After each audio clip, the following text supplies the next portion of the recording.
Assalomu alaykum barchaga. Bugun sizlar bilan biz Word faylni qanday qilib hech qanday ovoragarchiliksiz PDF faylga o'tkazishni ko'rib chiqamiz. Qani ketdik. Hozir bizda mana Wordda yozib bo'ldik.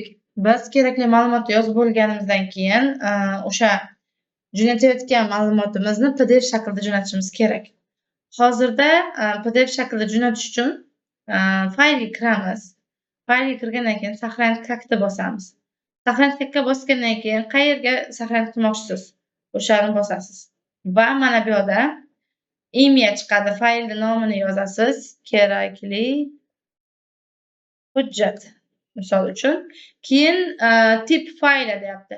Faylda tipini belgilaymiz. Bu yerda ko'rib turibsiz. Hammasi bor. Biz shularning ichidan PDF ni topamiz va PDF ustiga bosamiz. Ko'rib turibsizlar. Boshqa hech qayerga bosmaymizda, сохранить tugmasini bosamiz.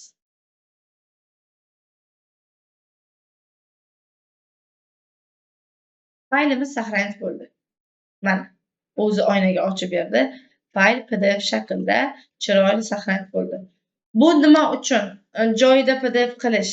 Ya'ni hozir ayrim hujjatlarni biz PDF qilib jo'natishimiz kerak. Chunki u chiqarib olishda to'g'ri, anolar o'zgarib ketmasligi uchun. Mana Word faylda boshqa Word faylga tashlasangiz, yozuvlarida joylari chalkashib ketadi. Uni chiqarguncha ham to'g'rilashga to'g'ri kelib qoladi yoki notekis ketib qoladi, so'zlari qatorma ustun bo'lib qoladi. Uni to'g'rilashga to'g'ri keladi. Lekin mana bunday PDF jo'natsak, darrov o'sha tashlagan joyimizdan tezgina chiqarib olishimizga qulay bo'ladi. Bu qulayliklarning biri deb hisoblaymiz. Ikkinchi usuli Google ga kiramiz. Google ga kirgandan keyin Word to PDF ni bosamiz. Mana bu chiqadi, o'zi birinchida turgan chiqadi. Mana. Ko'rib turibsizlar, Word fayl tanlang deyapti. Masalan, birinchi topshiriqni tanlaymiz. Yukladik. Birinchi topshiriqni yuklagandan keyin mana o'sha ko'rindi, PDF formatga o'tkazish. Bosamiz va PDF formatda aylanib turadi. Yuklab olamiz. Bu bepul va qulay bo'lgan usullardan biri. Mana ko'rib turibsizlar, juda ham chiroyli qilib PDF qilib berdi.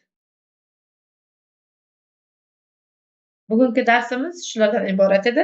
Bizni kuzatishda davom eting. Yana savollaringiz bo'lsa, bemalol yo'llayvering. Xayr, ko'rishguncha.